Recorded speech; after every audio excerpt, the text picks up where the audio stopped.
All right, Shabbosai, good morning. Good morning. Let us begin by thanking all of our sponsors for this morning's share. To thank our TALMUD TORAH sponsor for the month of Shvat, Mrs. Selma Woolf, for dedicating all the Shiurim and Drashos this month with immense gratitude for the refuos from Hashem and the merit of our refuah for all of those in need, in the zchus of our brave soldiers, and in the zchus of the return of each of our hostages. Our week of learning sponsors today, Derek and Lauren Fine, in memory of Derek's mother, Rachayl Bas Shmuel, and David and Roberta Schwartz, in the zchus of the safe return of Eitan Avram ben Efrat, Eitan Avram Moore from Kiryat Arba, who was one of the hostages.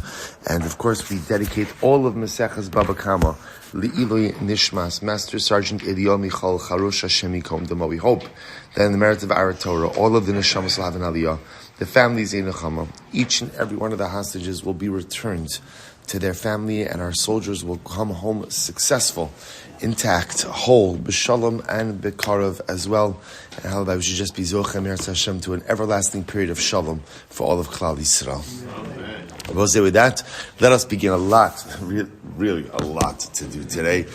Not kidding. Did I mention we have a lot to do? So I'll say, so today's daf is Tzadik Ches, 98. We are picking up on Tzadik Zayin Amud Beis, 97b. So let's actually pick up again at the Tashma. So let's say, so remember again, one of the interesting topics that we were dealing with over here is what happens if halacha l'maisa, you owe someone money, or the case that we actually saw at the end of, on the last line of 97a, was the following situation: that Reuven sold Shimon sold merchandise, and ultimately, again, they established the cost of the merchandise based on a certain coinage. What happens? The coin was discontinued or disqualified, nifsal. So now the shaila becomes, what does Shimon pay back with? Right? What does Shimon pay back with? That was the shaila. So remember again, with the machlokes Rav and Shmuel, Rav said ultimately again, you give whatever the current coinage is, and Shmuel says no. You could pay back with the originally agreed upon coin, and Shimon could tell Reuven, lech l'meishon, go to Meishon. By the way, that could be a little bit when you're upset with someone. You could tell them, right, go to Meishon, right? Go to Meishon. And they'll have no idea what you're talking about, but you'll feel good. Right? So it says, so the Maisa says, go to Meishon, and the money is usable there. So that was the case we were dealing with. So now the Gemara is quoting the Brisa. So Tashma, in Mechalin al Ma'oz Shalkan Behin Bebaval. So we'll say now Meiser Sheni. You cannot go ahead and literally redeem Meiser Sheni with money. So literal translation is you can't go ahead and redeem Meiser Sheni with money of Eretz Yisrael, Vehin Bebavel. Now, who's the Hain? Take a look at actually just a moment. In Mechalin al Ma'oz Shalkan Vehin Bebavel. In Mechalin Meiser Sheni al Ma'oz Shalkan Yerushalayim. Va'Ma'oz Va'Bailim Bebavel. So let's say, now watch this. Let's say Ruvain is in Bavel. And Reuven has Eretz Yisrael money, Yerushalayim money, in Bavel. He wants to deconsecrate his Meiser Sheni on Eretz Yisrael money in Bavel. So he and the money are in Bavel. You can't do that. The boss said, why can't you do it? Rashi says, Ho ve'inan yotzos miyad b'makom shehein, sham deba'ina matzebiyat chavalaka. So we'll say, now watch this. Why can't you do it? Because we'll see that in order for money to be usable for deconsecration of Meiser Sheni, it has to be usable where you are. Money has to be usable where you are. Even though, again, it's interesting, even though the ultimate destination of the money is where? Yerushalayim Yerakodesh. But nevertheless, halacha l'maisa, the money has to be usable in the very place where you are. So therefore, again, if halacha l'maisa, again, I'm in Bavel, and I have Eretz Yisrael, and my Meiser Sheni is in Bavel, but my money is Eretz Yisrael money, it doesn't work. Next, the Shel Bavel Vehein Kan. What about ultimately, again, if I have Babylonian money, right, and I and the Meiser Sheni are in Eretz Yisrael, Shel Bavel Vehein Bavel, or if halacha l'maisa, again, I'm in Bavel, and, right, the money is a Babylonian money, then mechalilin, then it works. So what do you see from here? Katan nihas, you see from here, ein mechalin al ma'os shalkan vehein bebavel. Afal gav d'sofa l'meisek lahasam.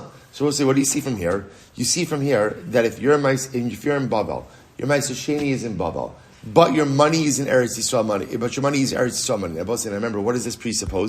This presupposes that halacha l'maisa, Eretz Yisrael money is not readily usable in Bavel. Right? So you see from here, and even though that halacha l'maisa, you're going to Eretz Yisrael. So remember, I'm using money to deconsecrate my Meiser Sheni in Bavel, even though the money is not usable in Bavel, but I have obviously an intended trip to Yerushalayim. And yet you see that it doesn't work. So we'll see from here that for transactional purposes, money has to be usable in the place where the transaction is occurring. That's bottom line what we take from here. So everyone else kind of looping this back.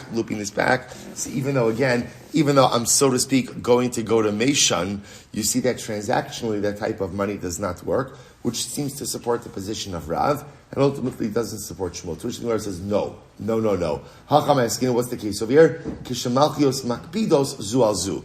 Now we'll say this is a case over here where what? Where Allah Chalamaysa, there was a hakpada between Bavel and Eretz Yisrael. So remember again, in that kind of case, even Shmuel, who says ultimately that what? Lech lameshan, go to Meshan. In other words, as long as there's a place that you can use your money, even he says when there's the real possibility to use your money in that second location. But if because of international strife, right, or monarchical strife, there's not the ability to go ahead and use money from one location to another, even Shmuel would agree that it doesn't work. So the Gemara says, Ihachi, if that's the case, Lamai Chazi. Ihachi shall Bavel, Ve'in bebavel Lamai Chazu. So we'll say, so one second, if that's the case, that there's friction between Bavel and Eretz Yisrael, so Babylonian money, right, can't make it, so that here's the problem. Even in the case, we'll see where we said before, excuse me, even in the case where I said before that I'm in Bavel and I'm using Babylonian money, that shouldn't work either. Why? Because listen, what am I doing? I'm deconsecrating Meiser Sheni onto Babylonian money, and then presumably what? Taking that Babylonian money where? Right? To Yerushalayim. So it's not going to work. Money's not going to work. So why should that transaction work? To which the Gemara says, Lamai Chazu dezabanuhu behema umasik lushaim. I'll tell you what it works. It works in order to go ahead. Let's say this is actually very interesting. I never thought about this with Meiser Sheni before. So the case over here is where a guy is taking his produce, deconsecrating it onto money, and then going ahead and what? And taking the money to buy a sheep in Bavel, and then taking the sheep up to Yerushalayim. So we'll say, we normally think to ourselves, you take produce in Meiser Sheni, deconsecrate it onto money, put the money in your pocket, and you travel. The whole goal over here is ease of use. So the truth is, again, that only works if the money that you are deconsecrating on is going to be usable in Yerushalayim. But in this case over here, let's say the money is not usable. There's another eitzah. What's the other eitzah? Deconsecrate the produce onto money. Because also remember again, produce has a problem. What's the problem with produce? Spoilage. So especially if I'm in Bavel. But again, what can I do? Take that money, put it on a sheep. So the nice part, right, what's the problem? What's the problem with the sheep? I mean, you think traveling with kids is a headache, right? Like, who can only imagine, right? Can you imagine you get onto the coach section, you have overhead compartments, where do you put the sheep? Right, so nice, not pashut, right? But Lamaisa, first of all, there's no spoilage. Right? And number two, at least you're traveling with one thing as opposed to baskets and baskets of fruits. So what you would do over here in this kind of case is you take the money, buy a sheep, which you could do, I will say, right? You could take Meiser Sheni money, then spend it on livestock, let's say, and then take the livestock up to Yerushalayim. So that would be the case over here. All right. But we learned his skin is sham also as Mekach. But I will say, but this is interesting. The Brisa says over here that in Yerushalayim, says this is incredible. Yerushalayim, if you think about it, Yerushalayim has to be an international city, right? You have Jews coming from all over. So in Yerushalayim, they instituted that any kind of currency is usable. Isn't that incredible? Right? Yerushalayim, any kind of currency is usable. The Gemara says, right, fine. So Rashi says over here, "Va'amai tani le'el v'lo shel bava v'hin kan." So we'll say, so if that's the case, that any kind of currency was usable in Yerushalayim, so why did the Brisa say beforehand that Babylonian currency wasn't readily usable? So this is incredible. Lo kashya kan bizman sheyad Yisrael tekifa al umos ha'olam kan bizman sheyad Yisrael sheyad umos ha'olam tekifa al atzman. So I will say everything depends. Obviously, yes, Yerushalayim is an international city. When is Yerushalayim an international city that accepts currencies from everywhere? That's when Klal Yisrael was in charge. And Klal Yisrael is in charge, right? But ultimately, again, that's when all types of currency were accepted. But when Gentile nations ruled over Eretz Yisrael, then ultimately, again, so it wasn't necessarily a given that all forms of currency were accepted. I will say it's a tremendous Musar Haskell as well. Eretz Yisrael flourishes when it's under Jewish control. That's the way it works, right? The land opens up. The land self-actualizes, right? The land ultimately is bountiful when Klal Yisrael controls it. There's a certain activation of the land. So you see, when is Yerushalayim an international city that accepts all kinds of currency? Hy'd Yisrael Tekifa. When ultimately, again, it's the undivided capital of the Jewish people. That's ultimately when Yerushalayim becomes, so to speak, the best version of itself. When there are other conquering nations, the city is just not the same. Incredible. So we'll say, now that we're talking about coins, a very beautiful Gemara here. So Tana Abanon, Eizuhu Mafesha Yerushalayim. We'll say, what was the coin? I guess like the standard coin of Yerushalayim. So listen to this. Davidu Shlomo Mitzad Echad. It was an image, although again I will say, Rashi points out over here, it wasn't an image, right? Because there's an issue with making images, especially again images that stand out. So what Rashi points out over here, it says it was written on one side of the coin was written David and Shlomo, and on the other side of the coin Mitzad Ech of Yerushalayim Ir HaKodesh Mitzad Acher. I was saying ultimately again, and Yerushalayim Ir HaKodesh was written on the other side. That was the coin of Yerushalayim. I will say, what's the message in that coin? So I will say, what do David and Shlomo represent?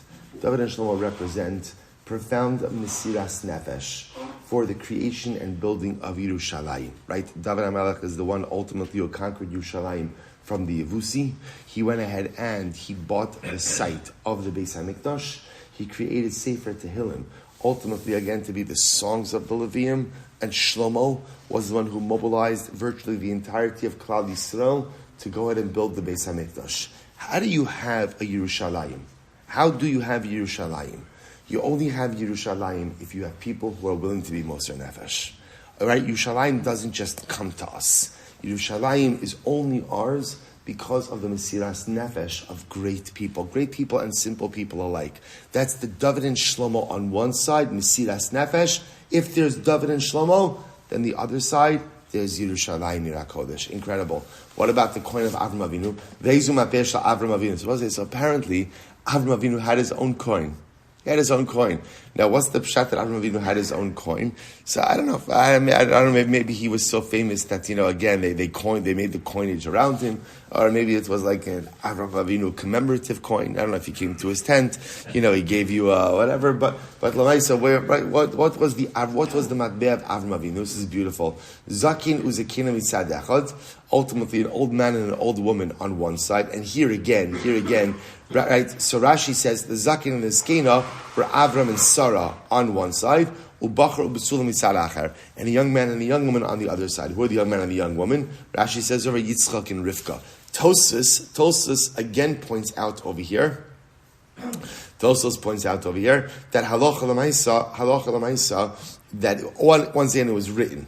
It was written. It wasn't actual images. So we'll say, so what does this mean? Avram, right? So again, obviously, the imagery, the beautiful Avram and Sarah on one side, Yitzchak and Rivka on the other side, but it could also very well be that Pasha Pshat. I don't know, I found it interesting that Rashi chose to interpret it as Zakin and Skina is one couple, and Bachar and Besula is another couple. It could very well be that it's ultimately also the same couple. That ultimately, again, it's Avram and Sarah young, right? Bachar and Besula, and Avram and Sarah as older on the other side of both sides. What was the gadlus of Avram Avinu? What was the gadlus of Avram Avinu? The greatness of Avram, well, there are many dimensions, but one of the most incredible things was the Avraham Zokin ba Bayam in Parshas Chai Sarah. Avram was old, advanced in days. So we'll say, so that obviously is repetitive, right? If he's old, he's advanced in days. Rav Shem Shnefel Harush says something so incredibly beautiful. He says, Avram Zokin, ultimately again means he was old. What does it mean, Ba Bayomim? Ba Bayomim means he aged gracefully. He came with his days. And we'll say, now what does that mean? It's not a reference to his physical aging. We'll say, Rav Harush says something beautiful. He says, sometimes as people get older, they lament the things they can no longer do. when I was young, this didn't hurt, right? And this didn't creak, and this didn't this, and I could do this, and I could do that. And so much of older age, or advanced age, mature age, is spent lamenting the inability to do what I could do when I was young. The greatness of Avraham Avinu was the ability to find meaning in every single stage of life.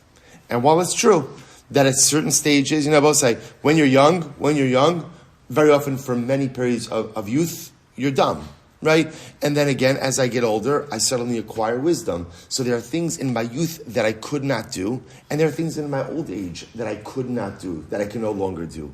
Every stage of life brings with it its own set of opportunities. And the greatness of Avraham Avinu was he never lamented on what was, or he never lamented on what I can no longer do. Instead, Avram Zakim, even when he was old, Ba Bayamim. What can I do now? What can I do now? And maybe that's the pshat in the Avraham Avinu coin as well. The ability to find meaning as a bachar and a besula, and the ability to find meaning as a zakin and a zakina. So I'll say two profound coins. If you think about it, I'll say these are the coins you carry with you. One coin for each pocket. One coin for each pocket. In one pocket, carry the coin of Avraham Avinu, Avram and Sarah, which tells you find meaning at every stage. And I will say, by the way, it's not just about physical aging as well. It's also about sometimes in life we miss opportunities or we make tremendous mistakes. And we're so angry at ourselves. I can't believe I missed it. I can't believe I messed up. And we beat ourselves up over and over and over and over. We can't move on. We can't move on. You got to leave it on the other side of the coin. Right? There's meaning at every stage. That's one coin for one pocket. The other coin in the other pocket is your Yerushalayim Ira Kodesh coin. And what does that tell you? If you want to accomplish great things in life, if you want to create your own Yerushalayim, Mesiras Nefesh, you have to be ready to sacrifice. You have to be ready to push yourself. Without sacrifice, there's absolutely no Yerushalayim. Incredible. We'll say, so watch this. You lent your friend money. And what you did is you locked in payment based on a certain coin. There's nothing wrong with this. In other words, I go ahead and I lend Reuben $1,000. I say, Reuben, pay me back $1,000, and I want you to go ahead and pay me back in silver shekel. Silver shekel. By the way, I will say the other piece also I've just forgot to mention is Tosas also points out that the other reason why they instituted that in Yerushalayim you accept all forms of currency is not just Ma'aser Sheni. It's also about Chatzi Shekel, Machzas Shekel, right? Everybody had to bring Machzas Shekel. So not everybody has a shekel, tsuri, a tiri, and troy. So again, they had to put it that all types of currency are accepted in Yerushalayim. Fine. So anyway, so I lend Reuben $1,000. I say, Reuben, you pay back $1,000, and we stipulate the type of currency that he's going to pay me back in. So what's the halacha? Now what ended up happening? That type of currency, they added on to the value of that currency. Rashi says over here, "Vosifu alav aleihen ma'u alibadrab da amar nosin lo mateh sha'osa shah." So we'll say, so here's the shaila. So let's say, for argument's sake, I lend Reuben $1,000. I say, Reuben, here's the deal. You're going to pay me back in shekel, in shkalim, for argument's sake. Now what happens? The value of the shekel goes up. Vosifu alav. So we'll say, so now the shaila is, how does Reuben pay me back? How does he pay me back? So the Gemara says, Amar lo. So ultimately, again, so he says to him, you give him the coin. Whatever they stipulated, that's what you give him. Even, no, saying that literally means, even if the coin becomes as big as a sieve, even if it becomes as big as a jug, he said, yes. I will say that what that means is, it doesn't literally mean the coin is becoming as big. What it means is, even if the value ultimately, again, becomes so amplified, do you still pay back with that coin? And the answer is yes. But one second, that's not really fair, because remember, the value, the cost of produce is going down. In other words, the buying power obviously is more, so the cost of produce is going down. Ravashi chazinan. So we look, if the cost of produce is going down because of the increased amplified value of the money, then ultimately again we'll reevaluate the repayment amount. Top of Sadechas 98a, the machmas tara zil. But if at the end of the day, the reason why the cost of produce went down is variable, say, nothing to do with the value of currency, rather why? Supply and demand. There's a lot more supply. there was a lot more rain, and therefore there's much more supply. Therefore, again, lo menachem then we don't readjust the repayment amount. I have a kashavach le'inyan naska. But 1 second, but here's the problem. We'll say, they're talking about over here, when they speak about amplified value, they will say, why did coinage have amplified value in terms of the Gemara? Their case here is fascinating, is because they added more silver to the coin itself. Literally, again, in the minting of the coin, there's more silver. So the Gemara says over here, the coin itself is worth more money. How so? If you were to melt it down, you would emerge with actually more silver. This is very interesting. Of the uvda bizuzi, the agredimas taya. So I'll say, so listen to this. Rav Papa, Rav Huna, and Rav Huna B'rei Yoshua, they had this situation with the zuz, and they took it to this guy, Agrodimus, the merchant. He was an Arab merchant, and what happened? They said as follows: Agyud b'tamniya. So we'll say what they did is this merchant, his specialty was coins, and what he was able to show ultimately again is that halacha l'maisa, 8 of the new coins was the equivalent of 10 of the old coins. So we'll say, so the point over here is that halacha l'maisa again we do look as to what the valuation of the new coinage is vis-a-vis the old coins. Interesting. Sorry. So we'll say, so just want to point out, so again, you have this ongoing machlokes Rav and Shmuel about paying back with coinage that is no longer usable in the locale in which the transaction occurred, but it is usable somewhere else. An outgrowth of that is what happens just when the valuation of the coinage changes. So that's also fundamental machlokes, and again, it really depends ultimately again what that change of valuation is actually a result of. Is it just a result ultimately again of changes in pricing, or could it be that halacha l'maisa it's a result ultimately of action, more silver in the coinage as well. Amar Rabba, we'll say another really interesting case. Side the Chesam Dalef 98a, 4 lines down. Amar Rabba, Hazorik ma'peh shel chaver Eliyahu magadol pater. We'll say, listen to this. If halacha l'maisa, this is crazy. I go over to Ruvain, I take his coin, and I will say literally, I throw it into the Yam HaGadol. The Yam HaGadol is the Mediterranean. I take his coin, I throw it into the sea. Pater. I'm pater. My time, I will say, this is great. Why am I pater? Amar ha manach kamach. Ibai shakli. I say to Ruvain, your coin is not lost.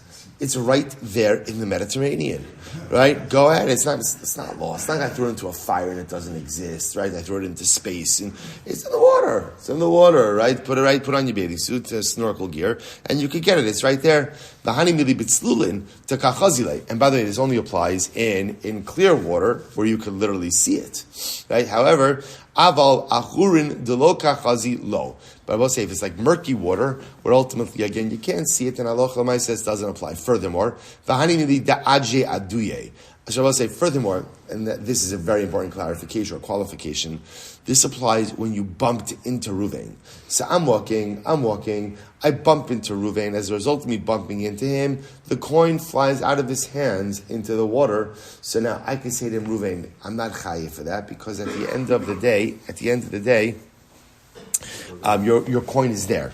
Your coin is there. Again, assuming that it's clear water, you could just go down there and get it.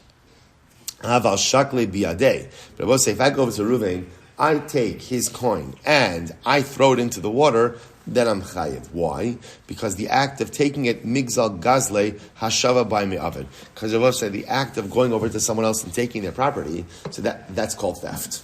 That's called theft. And what's the halacha by theft? A thief acquires the object. Once I acquire it, obviously I'm obligated to make restitution. Incredible. Massive Rava. So Rava brings down a shayla. Ein mechalin amo she'ena b'shuso.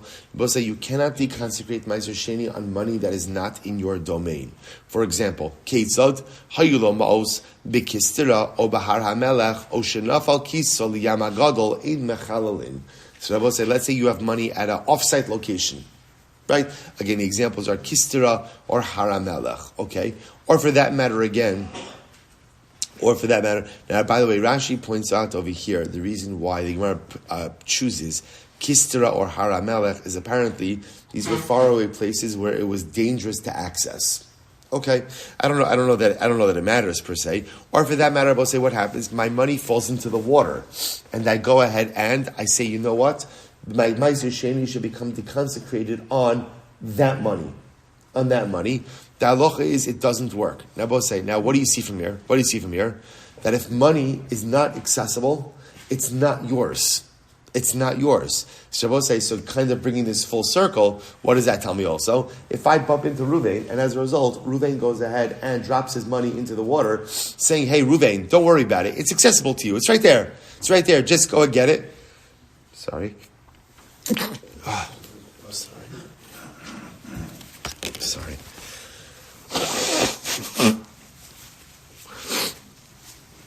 So telling him that it's right there, and you can get it, ultimately, again, is not enough. So Rabbi says, so again, it contradicts what we said before. So how do you reconcile this? So Amar Rabba, Shani Le'in Meiser. So Rabbi says, no. Meiser Sheni is different. Why? Diba'in Matsui Biyadcha. Because Meiser Sheni has a different din. The din by Meiser Sheni ultimately is, Meiser Sheni has to be readily accessible. The Rachbana Amar, V'tzarta HaKesef Biyadecha. So I will say, remember again, it could very well be that it's not fair to compare Meiser Sheni to anything else, because Meiser Sheni has a din of accessibility. It has to be immediately accessible. Where do you get that from? Because the Torah says, you shall take the money, biyadecha, in your hands. So in order for Meiser Sheni deconsecration to work, that money has got to be in your hands. If it's not in your hands, ultimately, again, doesn't work. Okay. V'amar Rabba. What's the interesting case over here? Hashaf mabeh shel chavero pater. Now, we'll say, listen to this case. If ultimately, again, now shaf mabeh shel chavero literally means you smooth out your friend's coin. Now, we'll say, what's really happening over here, as you can imagine, I go over to Ruvain, he has a coin. Now, we'll say, coin, remember again, what makes a coin a coin? What makes a coin a coin? The tzura, the image. Otherwise, it's just like a slug, right? So it's a coin. So what do? I go ahead and I hammer down the coin so that there's no image. It's just like a flat piece of metal, right? I'm sorry? A blank? Yeah, blank. Good. Yeah, a blank. So what happens? Well, listen to this. I'm potter. What's the logic? My time at the lo avid velo midi. Because I say I didn't really do anything. I didn't do anything. In other words, the coin is still there. So the Gemara says, I gave you a little bit of honey mili, the machi bikurnosa vitarshe. So I will say, this is assuming you're hammering it. Why I will say? Because when you hammer, what's the chap? The entire metal content is still there, right? The entire metal content ultimately, again, is still there. So lemaisa, nothing's really changed. Nothing's really changed. However, the Gemara says, "Aval shaifa bishufino chisuri chasrei." But if halacha lemaisa, ultimately you chisel it, then I will say that's problematic. Why?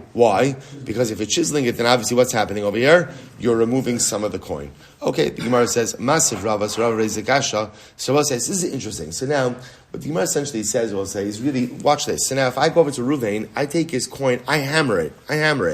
So now what's interesting is, even though now it's no longer really usable as a coin, right? Because it doesn't have a tzura anymore, but it's still silver, or whatever the metal is, right? Whatever the metal is, the metallic content is still unchanged, and therefore I am potter. Very interesting. So now Gemara is the kasha masiv Rava, hiko al eino visama. But say if you hit someone, or you hit your eved on his eye, and you blind him, al ozno v'charsho, or you hit him on his ear and he goes deaf. So eved yosei ben lecher. So we'll say these are the type of injuries that ultimately again would cause an eved to go free. Kineged eino. We'll say what happens if you go ahead. We spoke about this case. We'll say you create like a large noise or something opposite the eved's eye, and as a result he goes blind. Kineged ozno ve'eno shomea, or opposite his ear and he can no longer hear. Ein eved yosei ben lecherus. Ultimately again, an eved does not go out the case. So also remember again we spoke about this case. Now why is it that if you do something opposite him, he doesn't go free? Right? It's him. It's his choice, the Gemara says, right? On a deeper level, we have the choice how to process external stimuli, right? That is our choice. So the eved, so to speak, is choose. So we'll say, now, what does this case have to do with anything? Now watch this, we'll say. When Reuben goes over to his eved and blinds the eved's eye, is the entirety of the eye still there? Is it still there? Yeah. The whole eye is there. Just what? It's no longer working. And yet again, the Eved goes free. So you see from here that just because something is fully intact doesn't mean that you haven't damaged it. Right? The eye is present, but it's not working. Because it's not working, the Eved goes free. So therefore, Allah wants to suggest, why wouldn't you say the same thing? If I go over to Reuven, I take his coin, I hammer out the image, why at the end of the day is that not called damage? So Rabbi L'Tamei Dama Rabba, Charsho Li Aviv, Nerag. It'll say, if you cause your father to go deaf, you are ultimately again put to death. You're put to death, right? Why? Rabbi says, Rabbi says, because by definition, causing someone to go, now, in general, let's take a step back, right? If you injure your parent, ultimately again, right? So that's why if you make a chabura, you have to make a wound. So we'll say, for example, if someone were to slap their parent, right, and it weren't to create a wound or an injury, technically speaking, not good, but not put to death. So we'll say, here's interesting.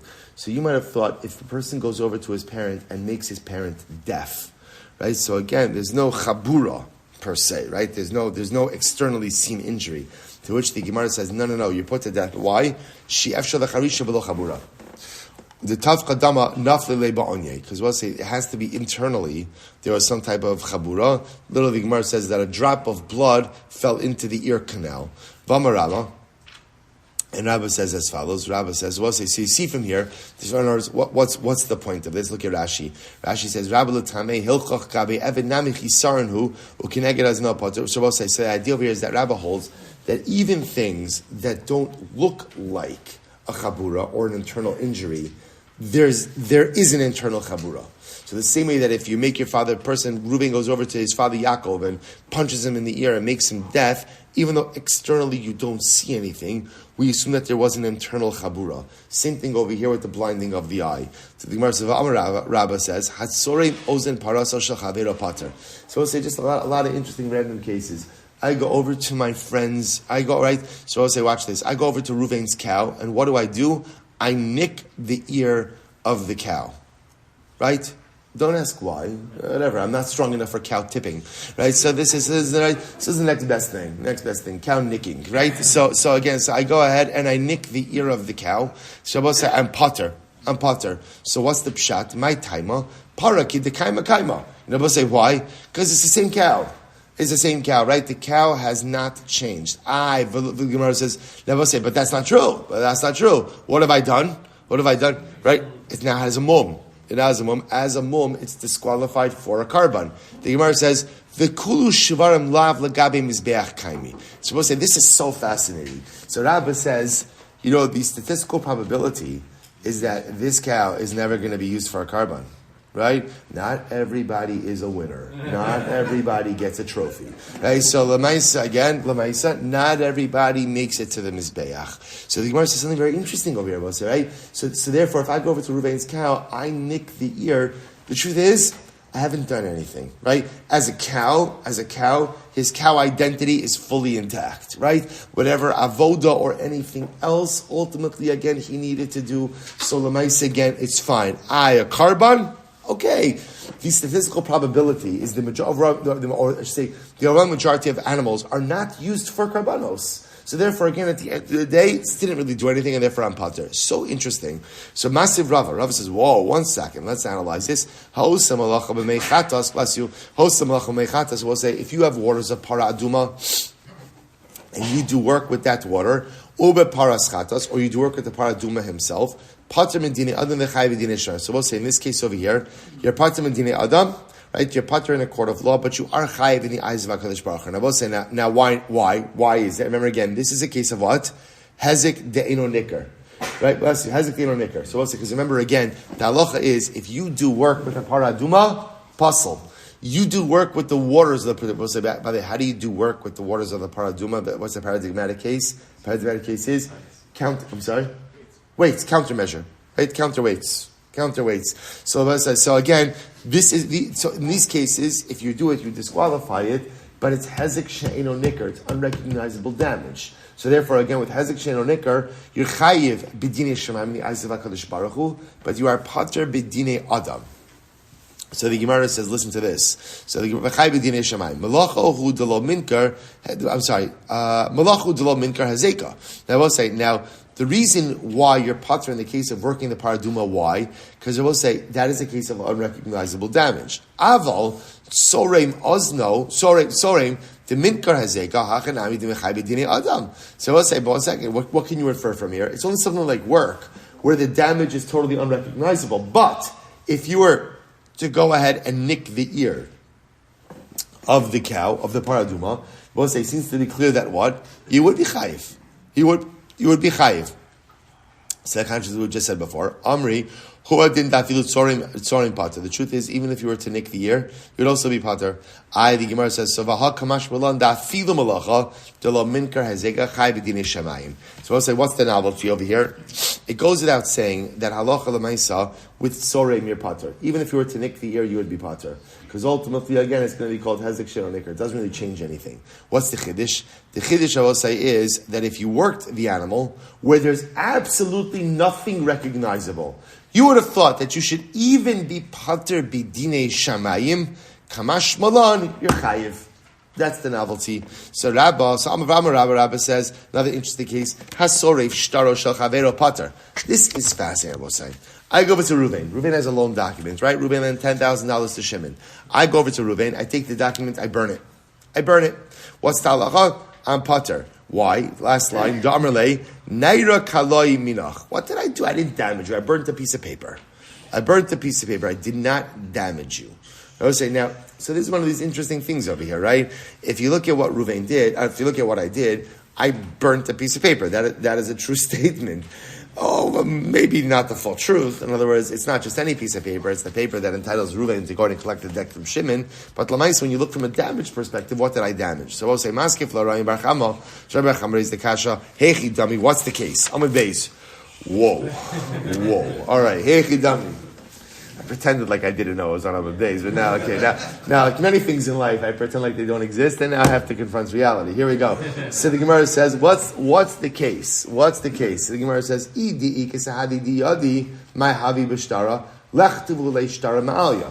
it says, let's analyze this. What's the case over here? If there are witnesses who know what happened transactionally between Reuven and Shimon, then the truth is not a big deal. Why? Just rewrite a new shtar. That is not a big deal. So the Gemara says, however, sahadi anan minna yadinan. So I'll say, so now remember, if there are no witnesses, let's play this out. So if I go over to Reuven, I take Reuven's loan document. Reuven lent $10,000 to Shimon. I take the loan document, I destroy it. Reuven's like, give out. You just went ahead and destroyed my loan document. So we'll say, so now Rabbah says I'm pater. So let's analyze this. If there are witnesses who know, can testify that Reuven lent money to Shimon, no problem to recreate the shtar. If there are no witnesses, I will say, and now Reuven's claiming that was a shtar that said that I lent the money to Shimon, so I will say, so who says we believe him? In other words, watch that, to which the Gemara says, no. Amar Rava says, Teheba ma'amino. It must be the case over here is where halacha l'maisa, ultimately, again, there's credibility, right? The balashtar, right? So before I burnt it, I said, no, here's what it said on the shtar. The balashtar, the parties believe me ultimately, again, to what was written in the shtar. To which the Gemara says, Amar Rav Dini Bar Chanina had Rabba machlokes Rabbi Shimon Rabbanani. So Rav Dini Bar Chanina said this statement of Rabba. Now again, so remember, we've got Rabba on record saying that if you go ahead and you burn the loan document of your friend, you are pater. So now comes along. Rav Dimi Bar Chanina and says, by the way, this statement of Rabbah is Machlokes Rabbi Shimon and the Rabbanon. How so? The Gemara says, Rabbi Shimon, they both say, remember we've seen this before, about a davar hagorem lemamon. What if you have something that is not inherently money, right? Doesn't have inherent value, but ultimately, again, it's the cause of something financial. So in other words, it ultimately either it could cause someone financial liability, or ultimately, again, allow someone to collect on something. So the paradigmatic example of that is A loan document. So we'll say a loan document itself is inherently, doesn't have an inherent value. It's a piece of paper. But it's what we call a davar hagorem lemamon. Ultimately, again, it allows someone to have a financial benefit, right? Creditor has that document. He has the ability to go ahead and collect his debt. So we'll say, so what is the status if you damage davar hagorem lemamon? So according to Rabbi Shimon, who says, davar hagorem lemamon ki mamon dami mechayev. So what Rabbi Shimon says, something that enables a financial benefit, right? Something literally, again, that causes financial benefit, has the status of money. So therefore, according to Rabbi Shimon, we'll say, if you burn a loan document, then what? Yichayev. Because davar hagorim lemamon is kimamon. The Rabbanan da'amri davar hagorim lemamon lav kimamon dami, lo mechayev. We'll say, according to the Rabbanan, we'll say, first wide line, according to the Rabbanan who say that our davar hagorim lemamon is not kimamon, then ultimately you're not chayev. So we'll say, so again, the Rabbanan say, just because something ultimately enables a financial benefit does not make that item into a mammon instrument. So I will say, this fascinating machlokes is dafka this case. I go over to Ruvain, I take Ruvain Shtar Hava's loan document that says that he lent Shimon $10,000 and I burn it. Have I done anything? So the Gemara wants to suggest now Rabbah said, I'm sorry, Rabbah said, I am potter. The Gemara wants to now suggest, by the way, this is a machlokes Rabbi Shimon and the Rabbanan. And what is it a machlokes in? Davar hagorim lemamon is something that causes financial benefit. Does that have the status of money or not? Rabbi Shimon says yes, and therefore ultimately, again, I'm chayav for burning the document. The Rabbanan say no, and therefore ultimately I'm not chayav for burning the documents. Here we go. So maskifla, Rav Huna Beit Rav Yoshua, Amar, the Shammos say Rabbi Shimon, Davar hagorim lemamon ki mamon dami. So it comes along, Rav Huna Beit Rav Yoshua, and they say like this. When does Rabbi Shimon say that davar hagorim lemamon ki mamon dami, that ultimately again something that enables for a financial benefit, ultimately again is like mamon itself? Bedavar sheikara mamon kidraba. We'll say it really refers to something. That item itself still has to have an inherent value. Right? In other words, ultimately, sheikara mamon means it has to have some level of inherent value. Damar Rabba, listen to this, because Rabba said, we've seen this case so many times in the last little while. Gazel chametz lifnei Pesach, listen to this. I stole chametz before Pesach. And then what happened? Uba acher b'sarfo, ultimately again, then someone else came along and burnt it. So we'll say, so now I stole chametz, right? So just get this straight. I stole chametz before Pesach from Ruvain. And now what happens? Shimon comes along and burns the chametz. So the Gemara says, b'moed. He burns it ultimately again on Yom Tiv. Now Rashi says over here, not really on Yom Tiv, but bisman bi'uro. Moed over here in this context means in the appointed time, right? In the right time for destruction of chametz. Then pater. Ultimately again, then Shimon, the guy who came along and burnt the chametz, is going to be pater. Why? Shakol mitzuvan alav levaro. Because we'll say, remember again, on Erev Pesach, a couple hours into the day, you're kind of obligated to burn all chametz. So therefore, again, halacha l'maisa, Shimon is going to be pater, right? La'achar Pesach, but what happens if halacha l'maisa, again, he destroyed it after Pesach? So in that case, we'll say, ultimately, now remember, after Pesach, there is no din of beer, right? There is no din of destruction. Now watch this, machlokes Rabbi Shimon v'Rabbanan. This is so interesting. Now let's say there is a machlokes Rabbi Shimon v'Rabbanan. What's the machlokes? The Rabbi Shimon davar hagorim lemamon ki mamon dami chayiv. So we'll say according to Rabbi Shimon. Now remember, after Pesach, what is this? After Pesach, this is chametz she'avar alav haPesach. What is the halacha with chametz she'avar alav haPesach? Aser ba'anal. Right? You can't do anything with it. So we'll say, so now what happens? So now I stole this from Ruvain. Someone else comes along and destroys the chametz. So we'll say, so now the shaila is, what's the liability? So according to Rabbi Shimon, who holds davar hagorim lemamon ki mamon dami, that ultimately again, now remember, we'll say this chametz is a davar hagorim lemamon. How is it a davar hagorim lemamon? Because remember again, I'm going to owe Ruvain back money. Right? So therefore, again, this chametz causes a financial outlay. So according to Rabbi Shimon, I'm going to be chayiv. Now we'll say, now there's one more wrinkle in this. Not wrinkle, but one more interesting piece where Rashi points out, which is, I will say, remember again, technically speaking, if I have that chametz after Pesach, right? I stole chametz from Ruvain, Pesach passed. Now it's after Pesach. I want to be a Baal Tshuva. What could I do? Remember, we learned this halacha. It's the Mishnah. What could I do? I can give him back the chametz. And what could I say to him? Here it is. So now, Bosai, even though this is chametz she'avar lava Pesach, which at the end of the day is asur ba'ana, when someone else comes along and destroys it, there's liability. Why? Because this was a davar hagorim l'mamon. Ultimately, again, I could have gone ahead and used this as restitution. Now that it's destroyed, I can no longer use it, and now I'm going to be on the hook for additional money. The Rabbanan da'amri davar hagorim lav kimamon dami pater, but according to the Rabbanan, ultimately, again, who hold davar hagorim l'mamon as lav kimamon, I'm going to be pater. Why? B'davar sheni. So the Gemara said, "B'davar sheni kara mi amrinon amra meimar man didoin dina degarmi." Magbi Bey Demei Shtarim Aliya. So we'll say now the Gemara comes along and a Meimar comes along. The Meimar says like this. Alright, we'll say a lot being thrown at us today. So now watch this. A Meimar says the truth is it depends. Do you adjudicate Garmi cases? Now we'll say we in just a couple of days from now we're going to get into this. Right now, we're not going to differentiate between Grama and Garmi. For our purposes, it's the same thing. What is it? Causation. Ultimately, again, I do something which results in a secondary result, right? It's what we'll call like indirect damage. So the Gemara says, listen to this. Man did in dina degarmi magbi bei demei shtarim aliya. So we'll say the one who holds that you're chayiv ultimately again for secondary damages. Ultimately, again, we'll say that halacha l'maisa you collect the value of a regular shtar. Uman delo do in dina degarmi magbi bei demei naira ba'alma. So Rabbi says interesting. So if you hold of garmi, right, indirect damages. So if you destroy a loan document, you're really responsible for the loan, right? If, however, halacha l'maisa again, you don't hold dina degarmi.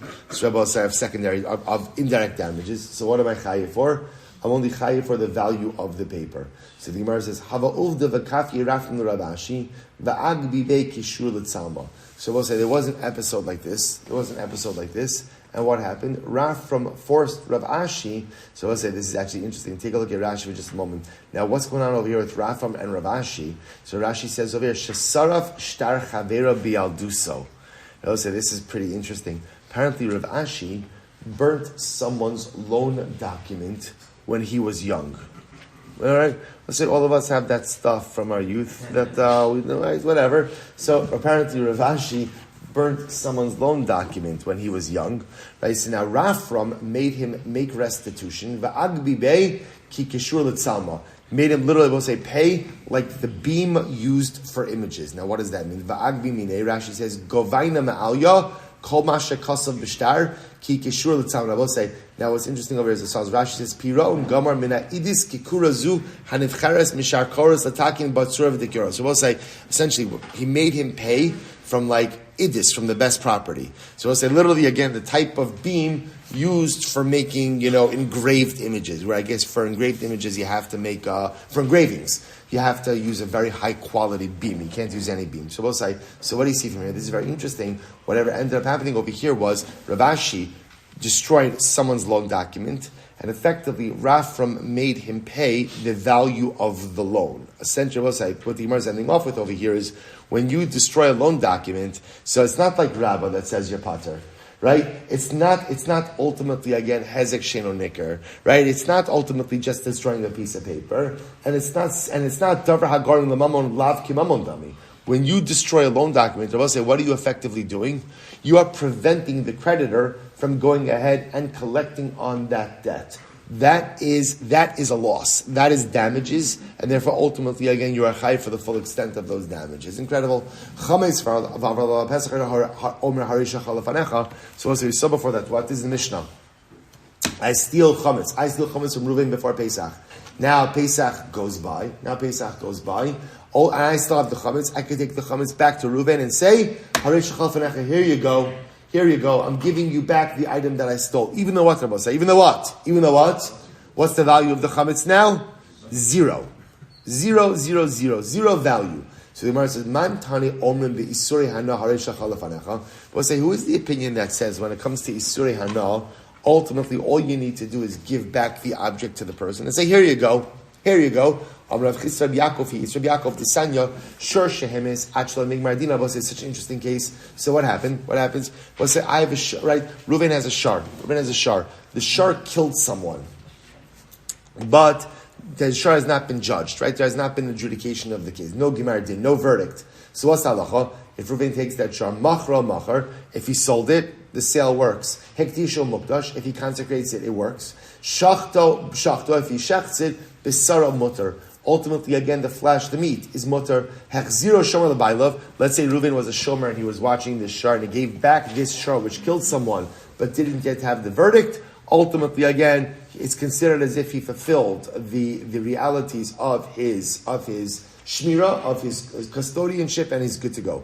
Mishnigmardin, however, again, if the animal had the verdict passed against it, so in other words, it killed, and Beis already passed the verdict, the animal has to be put to death, then what's halacha? Machra ina machar, hektisha ina mukda, shachta b'sara asar. So in all these cases, if you try to sell it, the sale's not good, the hektish is not good, and even if you shechted, the meat is not fit for consumption. Furthermore, hechziro shomer lebailov. Ultimately, again, if Reuven was a custodian and he gives back the animal to the owner, no, that doesn't work. Giving back an animal that already has a death sentence on it, that's not called giving back. You're on the hook. You're on the hook ultimately again for this animal. Rabbi Yaakov says no. Af mishenigmar dino. Rabbi Yaakov says not true. Even halacha l'mais, if the verdict was already passed, hechziro shomer lebailov muchser. If the shomer gave back the object, right? If the shomer gave back this animal to the owner, ultimately, again, he fulfilled the dictates of his custodianship. So the Gemara says, what's going on over here? So essentially, what you have over here is fundamental machlokes, right? Reuven is watching the animal for Shimon. The animal killed someone. Beis Din passed the verdict that the animal has to be put to death. Reuven shows up, probably a bit sheepishly, at the home of Shimon and says, here, Shimon, we're giving back your shar, right? Meanwhile, again, he's giving back a shar that's condemned to death. So first opinion says, sorry, no good. You're on the hook for a new shar. Rabbi Yaakov says, no, he's returning the shar. So what's the machlokes? My labak meflagi. Rabbi Yaakov savar, omrin bi suri hana hareisha chalafanecha. Rabbi Yaakov is saying with the suri hana, again, if the object is in existence, then ultimately, again, I took possession, right? I was guarding the shar, I'm giving you back the shar. Mission accomplished. For Rabbanan Savi, the Rabbanan on the other hand hold, the Rabbanan on the other hand hold that no, you don't say by Suri Hana here, it's right in front of you. Rather, again, I will say a custodian is obligated to give back that which he borrowed. Rabba says no. The imke niflagu bechametz bepesach. Rabba say it's not true. It's not true. Rabba say ultimately. Rabba say no. We're going to stop over here for today. Whew, okay, shkoyach. We'll say good, we're fine. We're absolutely fine. We made good headway today. We'll leave off in the middle of the sugya. So we'll say we're leaving off in the sugya of Ba'isuri Hana. Can you just return the object as is and say Arei Shachal Lefanecha? Machlokes, of what we think it's a machlokes. And Me'eretz Hashem to be continued and resolved tomorrow. Shkoyach. Oh, tomorrow's Rosh Chodesh. All right, good. We're going to figure it out. I don't want to talk about it. All right, Chevron Zoom. Have a great day, everyone. Wonderful to see everyone.